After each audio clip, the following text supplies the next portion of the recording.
Šiandien turiu galimybę prisiliesti prie tikro monumento. Automobilio, kuris galėtų pakeisti tokius meno kūrinius kaip vamzdis prie upės arba vazonai ant žaliojo tilto. Tai ne kas kita kaip BMW X5.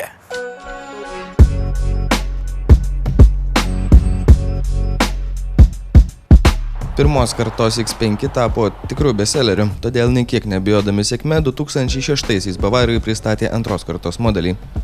Daug lietuvių mėgsta šios automobilius, nes jie dideli, prabangūs ir patogūs. Arba dėl statuso, nes BMW visada buvo kieta. Pamėginsiu suprasti, kuogi X5 toks ypatingas. Mano mėginamas X5 papuoštas M ženkliuku. Tokia garbė jam suteikta dėl po variklio dangčius spurdančio galingiausio dyzelinio variklio, koks tik buvo montuojamas į šiuos modelius. Tai 3 litrų beveik 380 arklio galių variklis su 3 turbinom. Taip, jums nepasigirdo, čia yra net 3 turbinos. Jeigu norite sakyti oho, tai dar šiek tiek palaukite, nes šio automobilio savininkui neužteko standartinio variklio galios, todėl šis X5 buvo apsilankęs pas Starline specialistus, kurie variklio galią padidino dar labiau. Bet apie tai šiek tiek vėliau.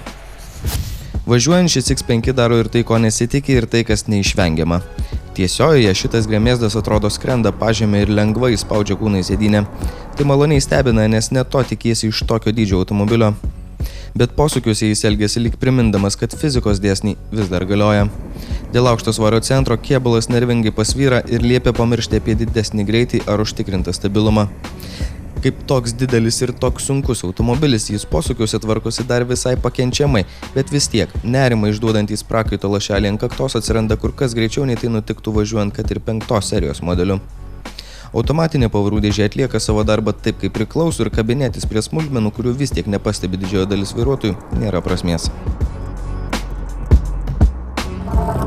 BMW X5, mano nuomonė, nėra pats racionaliausias automobilis. Jis atrodo kaip visureigis, bet tikrai neturi tikram visureigiui būdingų savybių. Taip pat jis nėra taip lengvai valdomas kaip paprastas lengvasis automobilis. Tai viduje čia jauku, komfortiška, ganėtinai kokybiška, bet atsisėdus, tu jautiesi kaip sunkvežimyje. Sėdi aukštai, labai dideli veidrodėliai. Tikrai 5 serijos BMW tu jautiesi kur kas paprasčiau ir manau, kad tas automobilis dar būtų ir kur kas praktiškesnis pasirinkimas. Jeigu lyginti X5 su 5 serija jums atrodo nelogiška, tuo viską paaiškinsiu. Tikriausiai 95% savo gyvenimo kelyje visi X5 praleidžia taip ir neleidę padangoms nuvažiuoti nuo asfalto. Tokiu atveju 5 yra ekonomiškesnis, net kiek patogesnis ir lengviau valdomas. Kokybės ir ergonomikos atžvilgiu tai labai panašus automobiliai. Kainos taip pat. Sukinėtis mieste ir parkuotis taip pat šiek tiek lengviau su 5, prieš kurį X5 turi tik vieną privalumą – aukštesnę prošvaisą, todėl laipioti šaligatvio borteliais jų lengviau ir saugiau. Tačiau sudėjęs visus už ir prieš, taip ir nesuprantu, kodėl X5 toks geidžiamas. Kol aš dėlioju už ir prieš savo argumentus, kodėl pasirinko X5, pradeda dėstyti X savininkas, BMW automobilių guru, vienas geriausių šonaslydžio lenktynininkų Lietuvoje, Andrius Vasiliauskas.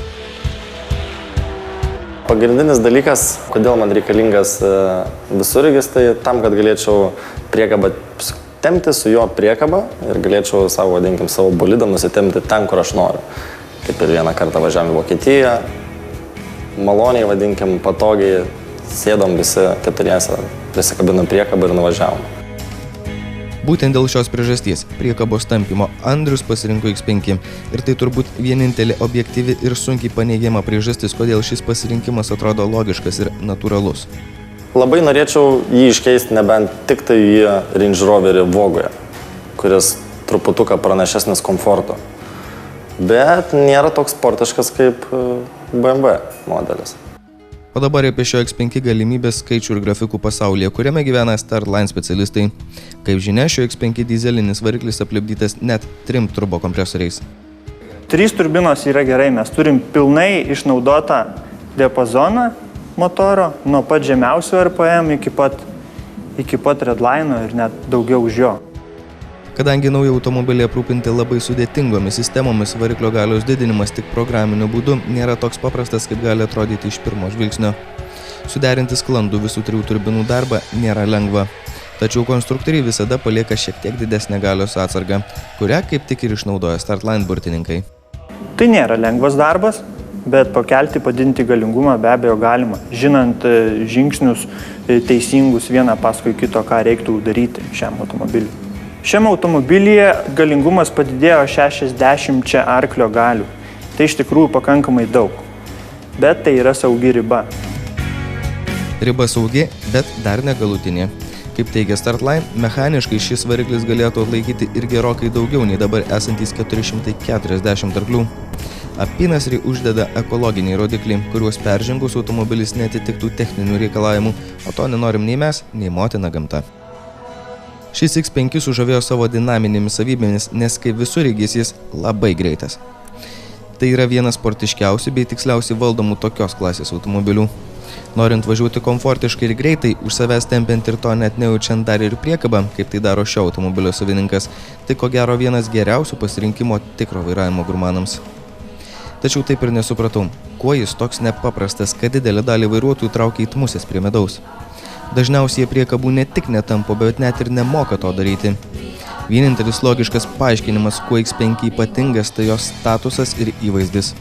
Toks piktas dėdė, su kuriuo nenorėtum naktį skersgatvį susitikti, o pamatęs galinio vaizdo veidrodėlio norėtum, kad jis kuo greičiau pranyktų iš tavo akiračio.